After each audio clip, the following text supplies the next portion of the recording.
जय श्री कृष्णा। राधे राधे। आप सभी का दिन शुभ और मंगल में हो। भगवान गणपति जी की कृपा आप पर सदा बनी रहे। आज आप सुनेंगे पौष मास महात्म का अध्याय 7।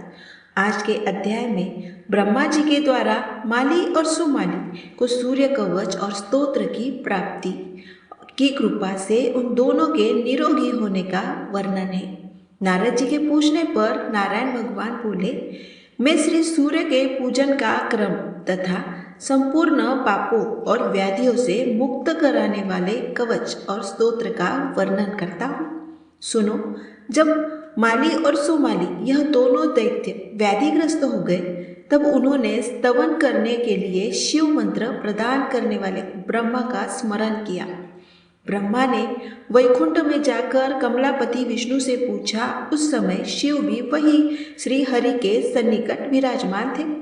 ब्रह्मा बोले, हरे माली और सुमाली दोनों दैत्य व्याधिग्रस्त हो गए हैं। अंत उनके रोग के विनाश का कौन सा उपाय है, यह बतलाइए। तब विष्णु ने कहा, ब्राह्मण वे दोनों पुष्कर में जाकर वर्ष भर तक मेरे अंशभूत व्याधि हंता सूर्य की सेवा करें, इससे वे रोग मुक्त हो जाएंगे। तब शंकर जी ने कहा, जगदीश्वर, उन दोनों को रोगनाशक महात्मा सूर्य का स्तोत्र कवच और मंत्र जो कल्पतरु के समान है वो प्रदान कीजिए।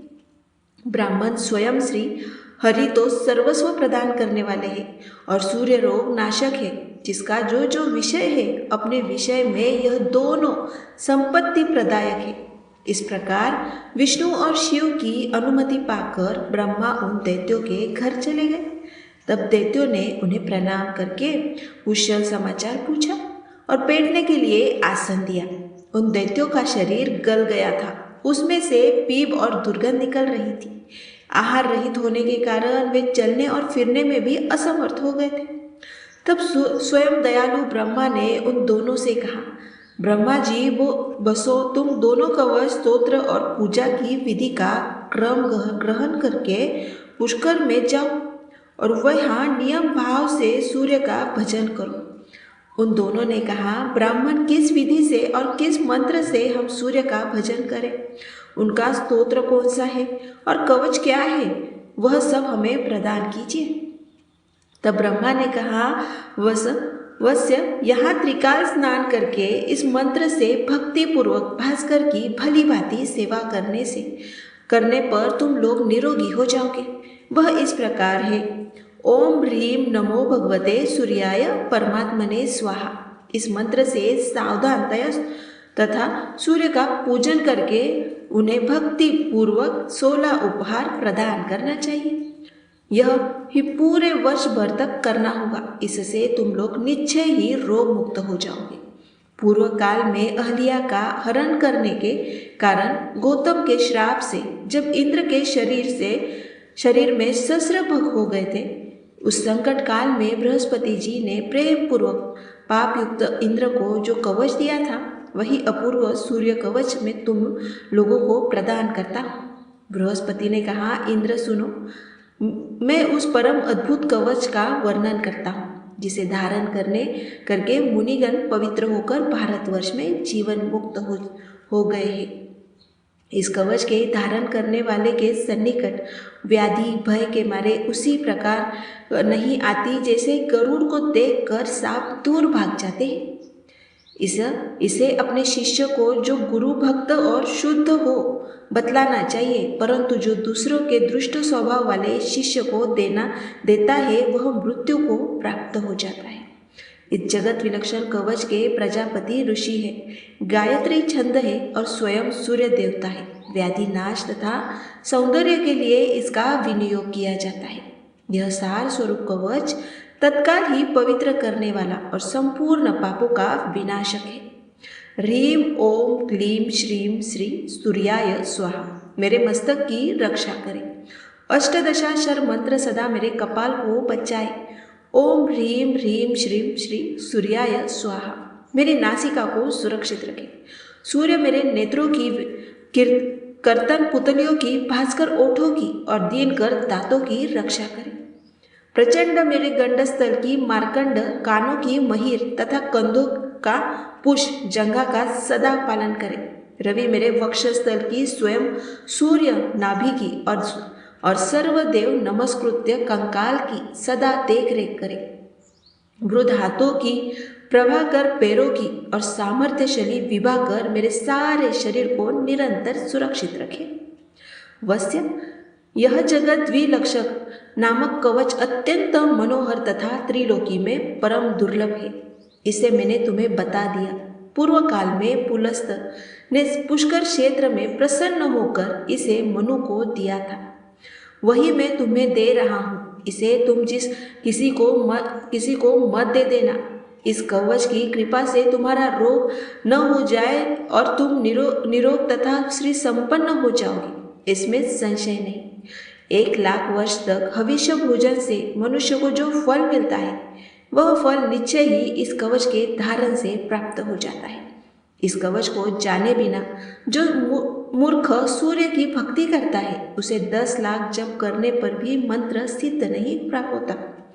ब्राह्मण ने कहा, बस इस कवच को धारण करके सूर्य का स्तवन करने पर तुम लोग रोग मुक्त हो जाओगे, यह निश्चित है वत्स। मैंने इस स्तवराज का वर्णन कर दिया।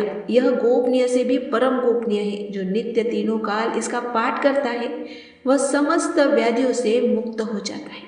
उसका अंधापन, कोढ़, दरिद्रता, रोग, शोक, भय और कलह, यह सभी विश्वेश्वर श्री सूर्य की कृपा से निश्चय ही नष्ट हो जाते हैं।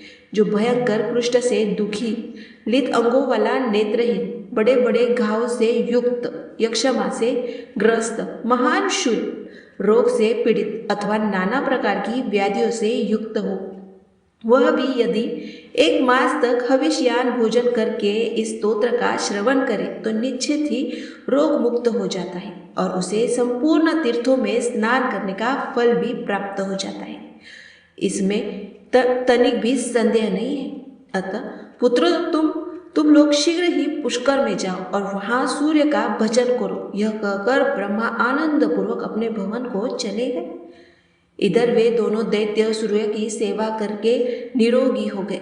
वत्स्य नारद, इस प्रकार मैंने तुम्हारे पूछे हुए विघ्नेश्वर के विघ्न का कारण और सर्व विघ्न हर सूर्य कवच और सूर्यस्तव आदि सुना दिए। अब श्री नारायण भगवान ने कहना, एक बार देवराज इंद्र निर्जन वन में एक पुष्प उद्यान में गए थे। वहां रंभा अप्सरा भी उनके साथ समागम हुआ। इसके बाद वे दोनों जल विहार करने लगे। इसी बीच मुनि श्रेष्ठ दुर्वासा वैकुंठ से कैलाश जाते हुए शिष्य मंडली सहित वहां आ पहुंचे। देवराज इंद्र ने उन्हें प्रणाम किया। मुनि ने आशीर्वाद दिया। फिर भगवान नारायण का दिया हुआ पारिजात पुष्प इंद्र को देकर मुनि ने कहा, देवराज, भगवान नारायण के निवेदित यह पुष्प सब विघ्नों का नाश करने वाला है। यह जिसके मस्तक पर रहेगा, यह सर्वत्र विजय प्राप्त करेगा और देवताओं में अग्रगण्य होकर अग्र पूजा का अधिकारी होगा। महालक्ष्मी छाया की तरह सदा उसके साथ रहेगी। वह ज्ञान, तेज, बुद्धि, बल सभी बातों में सब देवताओं से श्रेष्ठ और भगवान हरि के तुल्य पराक्रमी होगा। परंतु जो पामर अहंकारवश भगवान श्री हरि के निवेदित इस पुष्प को मस्तक पर धारण नहीं करेगा, वह अपनी जाति वालों के सहित ही भ्रष्ट हो जाएगा। इतना कहकर दुर्वासा जी शंकरालय में अपने चले गए और इंद्र ने वो अपने सिर पर न धारण करके ऐरावत हाथी के मस्तक पर पुष्प रख दिया। इससे इंद्र भी भ्रष्ट हो गए। इंद्र को भी भ्रष्ट देखकर रंभा उन्हें छोड़कर स्वर्ग चली गई। गजराज इंद्र को नीचे गिराकर महान अरण्य में चला गया और हाथिनी के साथ विहार करने लगा। उस वन में उसके बहुत से बच्चे हुए। इसी समय श्री हरि ने उस हाथी का मस्तक काट कर बालक गणेश के सिर पर लगा दिया। वत्स, गजमुख के लगाने का प्रसंग तुमको सुना दिया। इसके श्रवण से पाप नष्ट होते हैं। अब और क्या सुनना चाहते हो, सो कहो। तब नारद ने पूछा, प्रभु, किस ब्रह्म श्राप के कारण वे सभी देवता भी भ्रष्ट हो गए थे? पुनः किस प्रकार उन्होंने उन जगत जननी कमला को प्राप्त किया? उस समय महेंद्र ने क्या किया? आप उस परम दुर्लभ गोपनीय रहस्य को बताने की कृपा करें। नारायण ने कहा, नारद, जिसकी बुद्धि अत्यंत मंद हो गई हो, जो भ्रष्ट होने के कारण जिस पर दीनता छाई हुई थी और जिसका आनंद नष्ट हो गया था, वह इंद्र, गजेंद्र और रंभा से पराभूत होकर अमरावती में गया। मुनि वहां उसने देखा कि उस पुरी में आनंद का नामो निशान नहीं था। वह दीनता से ग्रस्त, बंधुओं से हीन और शत्रु वर्गों से खचाखच भर गई है। तब दूत के मुख से सारा वृत्तांत सुनकर वह गुरु बृहस्पति के घर गया और फिर गुरु तथा देवगणों के साथ वह ब्रह्मा की सभा में जा पहुंचा। वहां जाकर देवताओं सहित इंद्र ने तथा बृहस्पति ने ब्रह्मा जी को नमस्कार किया और भक्ति भाव सहित वेद विधि के अनुसार स्तोत्र के द्वारा उनकी स्तुति की। इसके बाद बृहस्पति ने प्रजापति ब्रह्मा से सारा वृत्तांत कह सुनाया। उसे सुनकर ब्रह्मा ने नीचे मुख करके कहना आरंभ किया। ब्रह्मा बोले, देवेंद्र, तुम मेरे प्रभु हो और श्री संपन्न होने से सदा प्रज्वलित होते रहते हो, किंतु राजन लक्ष्मी के समान सुंदरी सची के प्रति होने पर भी तुम आचरण भ्रष्ट हो जाते हो, और जो आचरण भ्रष्ट होता है उसे लक्ष्मी अथवा यश की प्राप्ति कहाँ से हो सकती है। वह पापी तो सदा स्वभाव में निंदा का विषय बना रहता है। रमा ने तुम्हें हद बुद्धि बना दिया था, इसी कारण तुमने दुर्वासा द्वारा किए गए श्री हरि के नैवेद्य को गजराज के मस्तक पर डाल दिया। इस समय सबके द्वारा भोगी जाने वाली वह रंभा कहाँ है और श्री से भ्रष्ट हुए तुम कहाँ हो, जिसके कारण तुम्हें लक्ष्मी से रहित होना पड़ा। वह रंभा भी तुम्हें क्षण भर में ही त्याग कर चली गई, क्योंकि वेश्या चंचला होती है, धनवानों को ही पसंद करती है, निर्धनों को नहीं, तथा प्राचीन न प्रेमी का तिरस्कार करके नए नए नायकों को खोजती रहती है। परंतु वश्य जो बीत गया वो चला ही गया, क्योंकि बीता हुआ पुनः वापस नहीं आता। अब तुम लक्ष्मी की प्राप्ति के लिए भक्ति पूर्वक नारायण का भजन करो। इतना कहकर नारायण परायण ब्रह्मा ने इंद्र को जगत सृष्टा नारायण का स्तोत्र कवच और मंत्र दिया। तब इंद्र देवताओं तथा गुरु के साथ पुष्कर में जाकर अपने अभिवचन करके उसके द्वारा श्री हरि की स्तुति में तत्पर हो गए। इस प्रकार पुण्यदायक शुभ भारतवर्ष में 1 वर्ष तक निराहार रहकर लक्ष्मी की प्राप्ति के हेतु उन्होंने लक्ष्मीपति की सेवा की। तब श्री हरि ने प्रकट होकर इंद्र को मनोवांछित वर तथा लक्ष्मी का स्तोत्र कवच और ऐश्वर्यवर्धक मंत्र प्रदान किया। मुन्ने यह सब देखकर श्री हरि तो वैकुंठ को चले गए और इंद्र क्षीर सागर पर पहुंचे। वहां उन्होंने कवच धारण कर स्तोत्र के द्वारा स्तवन करके लक्ष्मी को प्राप्त किया। इसके बाद देवराज इंद्र ने शत्रु को जीतकर अमरावती को अपने अधिकार में कर लिया। इसी प्रकार सभी देवता एक एक करके अपने इच्छित स्थान को प्राप्त हुए।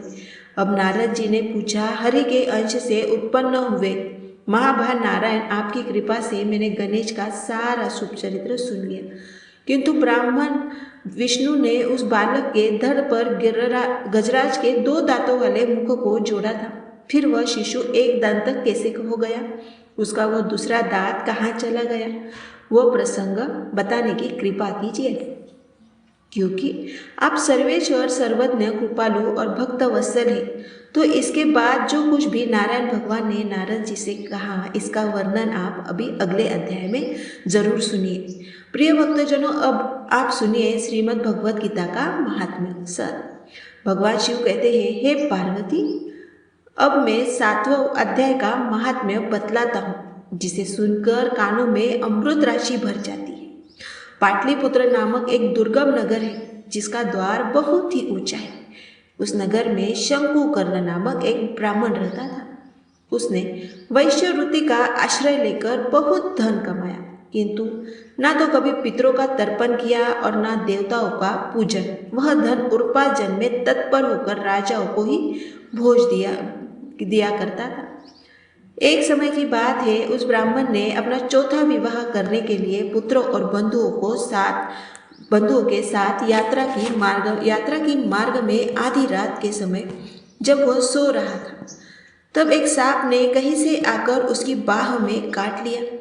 उसके काटते ही ऐसी अवस्था हो गई कि मणि, मंत्र और औषधि आदि से भी उसके शरीर की रक्षा असाध्य जान पड़ी। इसके बाद कुछ ही क्षणों में उसके प्राण पखेरु उड़ गए और वह प्रेत बन गया। फिर बहुत समय के बाद वह प्रेत सर्प योनि में उत्पन्न हुआ। उसका चित्त धन की वास्ता में बंधा था। उसने पूर्व वृत्तांत को स्मरण करके सोचा कि मैंने घर के बाहर करोड़ों की संख्या में अपना जो धन काट रखा था, उससे इन पुत्रों को वंचित करके स्वयं ही उसकी रक्षा करूंगा। सांप की योनि में पीड़ित होकर पिता ने एक दिन स्वप्न में अपने पुत्रों के सामने आकर अपना मनोभाव बताया। तब उसके पुत्रों ने सवेरे उठकर बड़े ही विस्मयता के साथ एक दूसरे से स्वप्न की बातें कही। उनमें से मंजिला पुत्र कुदाल हाथ में लिए घर से निकला और वहाँ जहाँ उसके पिता सर्प योनि धारण करके रहते थे उस स्थान पर गया। यद्यपि उसे धन के स्थान का ठीक ठीक पता नहीं था, तो भी उसके चिन्हों से उसका ठीक निश्चय कर लिया और लोभ बुद्धि से वहां पहुंचकर बांबी को खोदना आरंभ किया। तब उस बांबी से बड़ा भयानक सांप प्रकट हुआ और बोला, ओ मूढ़, तू कौन है? किस लिए आया है? यह बिल क्यों खुद रहा है? किसने तुझे यहाँ भेजा है? यह सारी बातें मेरे सामने बता। पुत्र ने कहा, मैं आपका पुत्र हूँ, मेरा नाम शिव है। मैं रात्रि में देखे हुए स्वप्न से विस्मित होकर यहाँ पर सुवर्ण लेने के कौतूहल से आया हूँ। पुत्र की यह वाणी सुनकर वह सांप हंसता हुआ उच्च स्वर से इस प्रकार स्पष्ट वचन बोला कि यदि तू मेरा पुत्र है तो मुझे शीघ्र ही बंधन से मुक्त कर। मैं अपने पूर्व जन्म के गाड़े हुए धन के लिए ही सर्पयोनि में उत्पन्न हुआ हूँ। तब पुत्र ने कहा, पिताजी, आपकी मुक्ति कैसे होगी?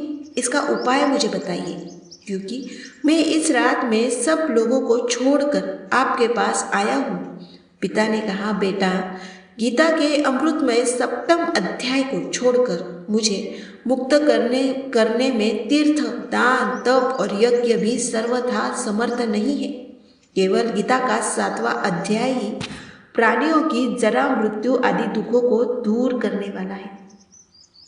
पुत्र, मेरे श्राद्ध के दिन गीता के 7वें अध्याय का पाठ करने वाले ब्राह्मण को श्रद्धा पूर्वक भोजन कराओ। इससे निसंदेह मेरी मुक्ति हो जाएगी। वश्य, अपनी शक्ति के अनुसार पूर्ण श्रद्धा के साथ निर्भय और वेद विद्या में प्रवीण अन्य ब्राह्मणों को भी भोजन कराना। सर्पयोनि में पड़े हुए पिता के यह वचन सुनकर सभी पुत्रों ने उनकी आज्ञा के अनुसार तथा उससे भी अधिक किया। तब शंकुकर्ण ने अपने सर्प शरीर को त्याग कर दिव्य देह धारण किया और सारा धन पुत्रों के अधीन कर दिया। पिता ने करोड़ों की संख्या में जो धन उनमें बांट दिया था, उससे वे पुत्र बहुत प्रसन्न हुए। उनकी बुद्धि धर्म में लगी हुई थी, इसलिए उन्होंने बाउल, कुआं, पोखरा, यज्ञ तथा देव मंदिर के लिए उस धन का उपयोग किया और अन्य शालाएं भी बनवाई।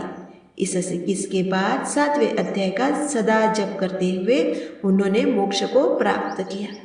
पार्वती, यह तुम्हें 7वें अध्याय का महात्म्य बतलाया, जिसके श्रवण मात्र से मानव सब पापों से मुक्त हो जाता है। हरे कृष्ण। अब सुनिए भगवद गीता का अध्याय 7। भगवान श्री कृष्ण ने अर्जुन से कहा, हे प्रतापपुत्र, अब सुनो कि तुम किस तरह मेरी भावना से पूर्ण होकर और मन को मुझ में आसक्त करके योगाभ्यास करते हुए मुझे पूर्णतया संशय रहित जान सकते हो। अब मैं तुमसे पूर्ण रूप में व्यवहारिक तथा दिव्य ज्ञान कहूँगा। इसे जान लेने पर तुम्हें जानने के लिए और कुछ भी शेष नहीं रहेगा।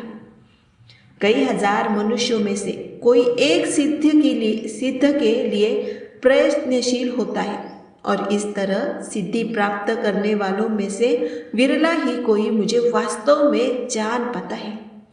पृथ्वी, जल, अग्नि, वायु, आकाश, मन, बुद्धि तथा अहंकार, यह 8 प्रकार से विभक्त मेरी प्रकृति या है।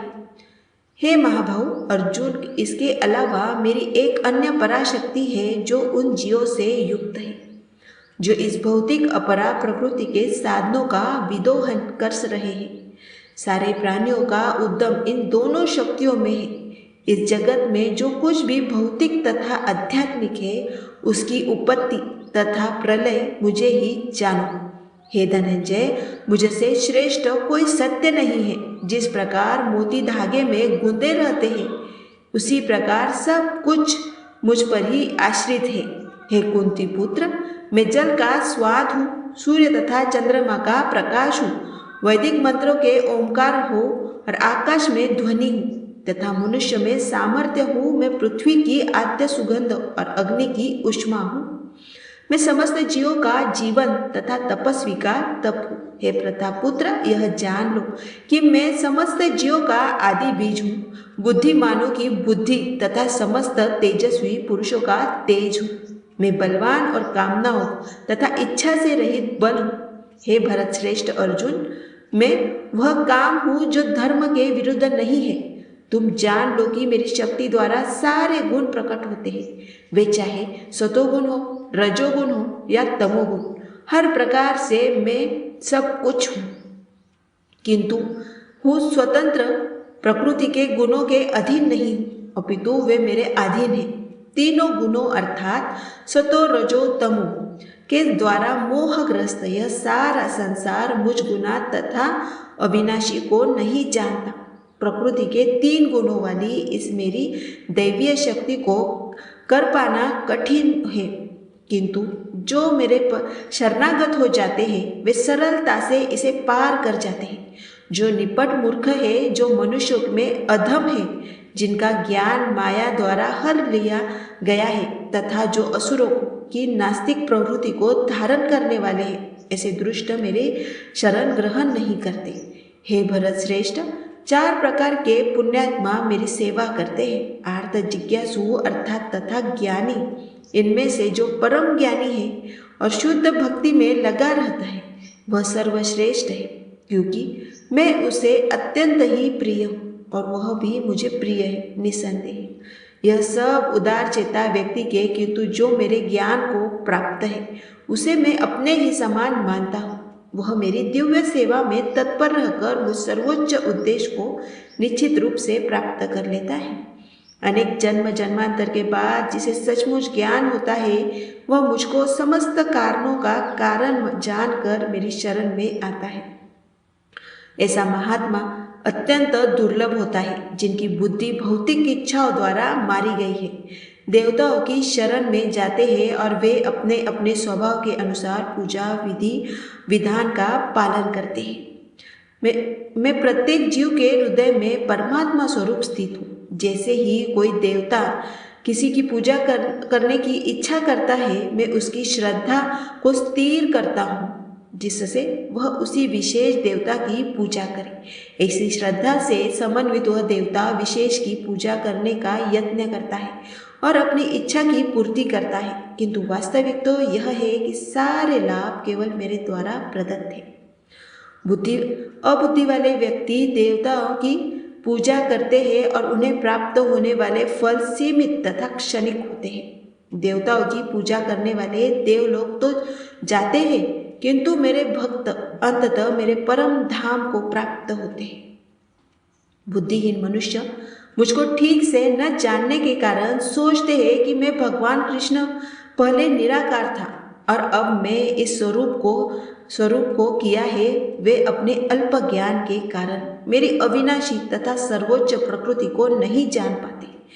मैं मूर्खों तथा अल्पज्ञ के लिए कभी भी प्रकट नहीं हूँ। उनके लिए तो मैं अपनी अंतरंगा शक्ति द्वारा आच्छादित रहता हूँ। अंत वे यह नहीं जान पाते कि मैं अजन्मा तथा अविनाशी हूँ। हे अर्जुन, श्री भगवान होने के नाते में जो कुछ भूतकाल में घटित हो चुका है, जो वर्तमान में घटित हो रहा है और जो आगे होने वाला है, वह सब कुछ जानता हूँ। समस्त जीवों को भी जानता हूँ, किंतु मुझे कोई नहीं जानता है। भरतवंशी, हे शत्रु विजेता, समस्त जीव जन्म लेकर इच्छा तथा घृणा से उत्पन्न द्वंद्व से मोहग्रस्त होकर मोह को प्राप्त होते हैं। जिन मनुष्य ने पूर्व जन्मों में तथा इस जन्म में पुण्य कर लिए हैं और जिनके पाप कर्मों का पूर्णतया उच्छल हो चुका है, वो मोह के द्वंद्व से मुक्त हो जाते हैं। और संकल्प पूर्वक मेरी सेवा में तत्पर होते हैं।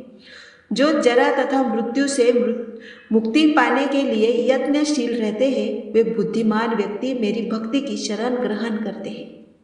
वे वास्तव में ब्रह्मा है, क्योंकि वे दिव्य कर्मों से विषय में पूरी तरह से जानते हैं। जो मुझ परमेश्वर को मेरी पूर्ण चेतना में रहकर मुझे जगत का, देवताओं का तथा समस्त यज्ञ विधियों का नियामक जानते हैं। वे अपनी मृत्यु के समय भी मुझ भगवान को जान और समझ सकते हैं। हरे कृष्ण। श्रीमद् भगवद गीता का अध्याय 7 यहाँ पर समाप्त होता है। तो श्रोताओं, आइए अब गजेंद्र मोक्ष स्तोत्र का पाठ करते हैं। इस माह में गजेंद्र मोक्ष स्तोत्र पढ़ने मात्र से यहाँ सभी प्रकार के ऋण कर्ज से मुक्ति मिलती है, वही दसों दिशाओं से शुभ फल दिलाने में भी सक्षम है। इस स्तोत्र का जाप करने से जीवन में किसी भी प्रकार की परेशानी से मुक्ति मिल जाती है। इस स्तोत्र में हाथी और मगरमच्छ के साथ हुए युद्ध का वर्णन किया गया है, और गजेंद्र जब युद्ध से हार जाता है तो भगवान श्री हरि विष्णु का ध्यान करके उनकी स्तुति करता है, और उस स्तुति से प्रसन्न होकर भगवान श्री हरि विष्णु आते हैं और उसे मोक्ष प्रदान करते हैं। प्रिय भक्तजनों, इस पाठ को करते समय अगर हम अपने मन में यह भावना रखें कि हे श्री हरि विष्णु जी, मेरे प्रभु जी, जिस प्रकार आपने गजेंद्र को उसकी परेशानियों से बाहर निकाला, उसी प्रकार हमें भी अपनी परेशानियों से बाहर निकालिए। तो मानिए निश्चित ही भगवान श्री हरि विष्णु हमारी मदद के लिए स्वयं आते हैं। तो आइए बड़ी भक्ति और सच्ची भावना से भगवान श्री हरि विष्णु का ध्यान करते हैं, इस परम कल्याण स्तोत्र का पाठ करते हैं। शुक्र जी ने कहा कि बुद्धि के अनुसार पिछले अध्याय में वर्णन किए गए रति से अपने मन को नियंत्रित कर और हृदय को स्थिर करके गजेंद्र अपने पिछले जन्म में याद किए गए सर्वोच्च कार्य को और बार बार जप किए जाने वाले स्तोत्र का जप करने लगा। गजेंद्र ने मन ही मन श्री हरि विष्णु को ध्यान करते हुए कहा कि जिनके प्रवेश करने से शरीर और मस्तिष्क चेतक की तरह व्यवहार करने लगते हैं, ओम द्वारा लक्षित और पूरे शरीर में प्रकृति और पुरुष के रूप में प्रवेश करने वाले उस सर्वशक्तिमान देवता का मैं मन ही मन स्मरण करता हूँ, जिनके सहारे यह पूरा संसार टिका हुआ है, जिनसे यह संसार अवतरित हुआ है, जिन्होंने प्रकृति की रचना की है और जो खुद स्वरूप उसके रूप में प्रकट है, लेकिन इसके बावजूद भी वह इस दूर से सर्वोपरि और श्रेष्ठ है। ऐसे अपने आप और बिना किसी कारण के भगवान की मैं शरण में जाता हूँ। अपने संकल्प शक्ति के बल पर अपने ही स्वरूप में रचित और सृष्टि काल में प्रकट एवं प्रलय में रहने वाले इस शास्त्र प्रसिद्धि प्राप्त कार्यकारक रूपी संसार को जो बिना कुंठित दृष्टि के साक्षी रूप में देखते रहने पर भी लिप्त नहीं होते, चक्षु आदि प्रकाशकों में परम प्रकाशक प्रभु आप मेरी रक्षा करें।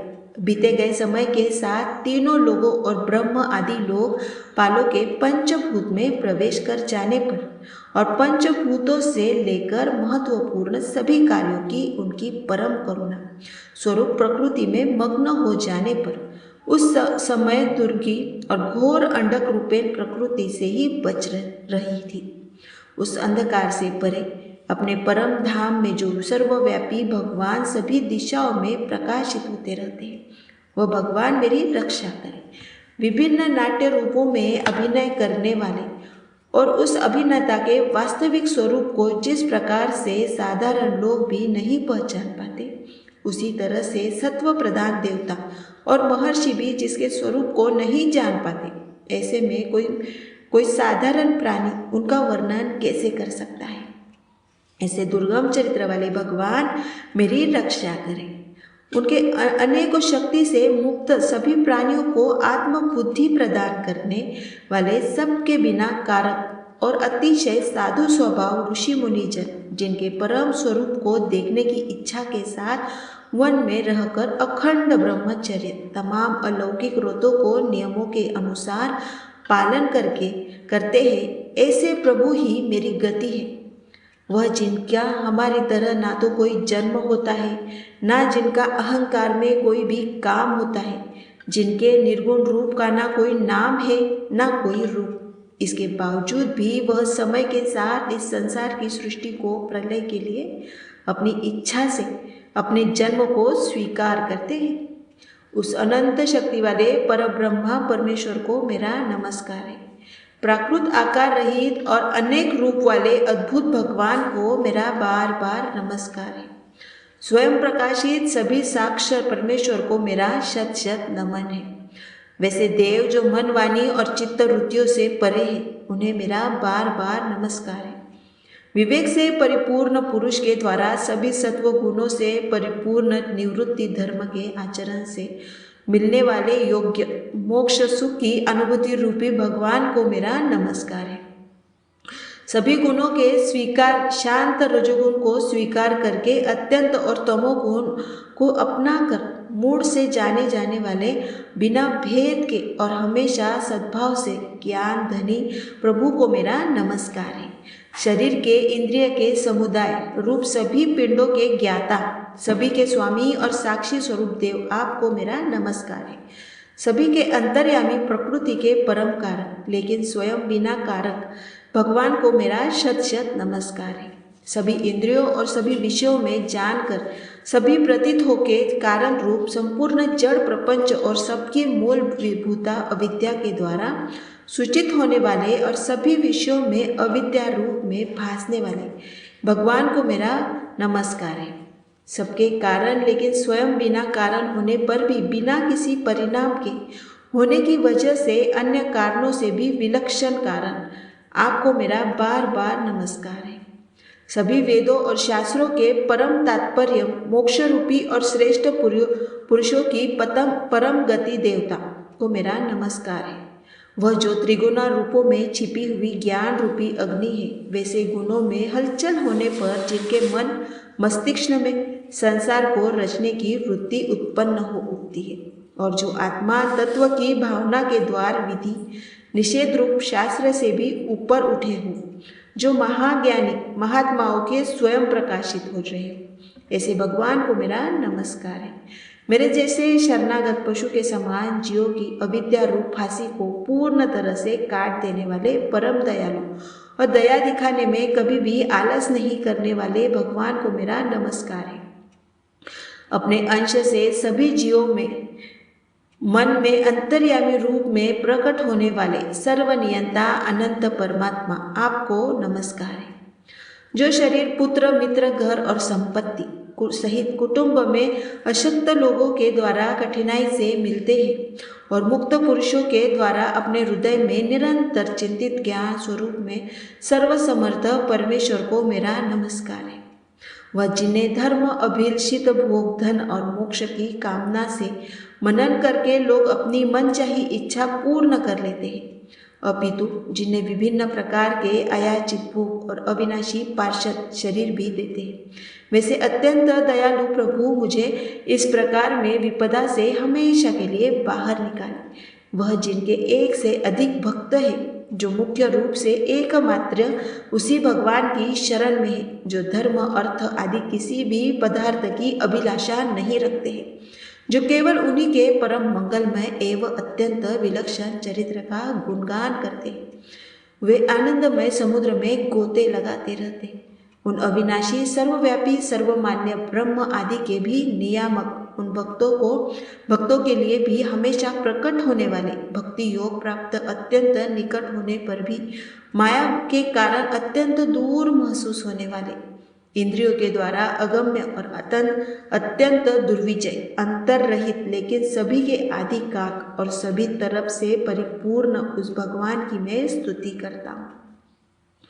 वह जो ब्रह्मा सहित सभी देवता चारों वेद समस्त चर और अचर जीव के नाम और आप्रति भेद से जिनके अत्यंत शूद्र अंशों से रचित है, जिस तरह से जलती हुई अग्नि के लपटे और सूरज की किरणें हर बार निकलती है और फिर से अपने कारण में लीन हो जाती है, उसी प्रकार बुद्धि मस्तिष्क, इंद्रिया और नाना योनियों के शरीर, जिन सभी गुणों से प्राप्त वो शरीर जो स्वयं प्रकाश परमात्मा के अवतरित होकर फिर से उन्हीं में लीन हो जाता है, वह भगवान जो ना तो देवता है, ना असुर, ना मनुष्य और ना ही मनुष्य के नीचे किसी अन्य योनि के प्राणी, ना ही वह स्त्री है, ना पुरुष, ना ही नपुंसक और ना ही वे कोई ऐसे जीव है जिनका इन तीनों ही श्रेणी में समावेश है। वह ना तो गुण है, ना कर्म है, वह ना ही कार्य है और ना ही कारण।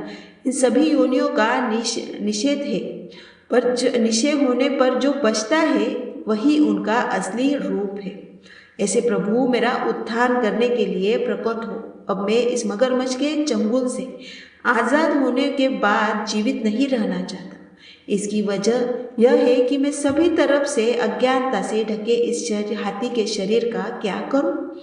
मैं आत्मा के प्रकाश से ढक देने वाले अज्ञानता से युक्त इस हाथी के शरीर से मुक्त होना चाहता हूँ, जिसका कालक्रम से आपने नाश नहीं होता, बल्कि ईश्वर की दया और ज्ञान से उदय हो पाता है।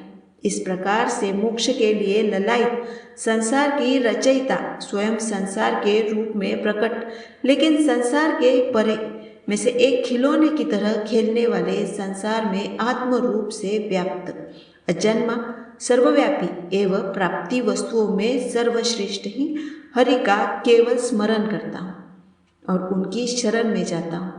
वह जिन्होंने भगवत शक्ति रूपी योग के द्वारा कर्मों को चला डाला, जिन्हें समस्त योगी ऋषि अपने योग के द्वारा अपने शुद्ध हृदय में प्रकट देखते हैं, उन योगेश्वर भगवान को मेरा नमस्कार है। वह जिनके त्रिगुण शक्तियों का राग, रूप, वेग और असाय है, जो सभी इंद्रियों के विषय रूप में मौजूद है, वह जिनकी इंद्रियां समस्त विषयों में ही बसी रहती है, ऐसे लोग जिनको मार्ग मिलना भी असंभव नहीं है, वैसे शरणागत एवं अपार शक्ति वाले भगवान आपको मेरा नमस्कार है।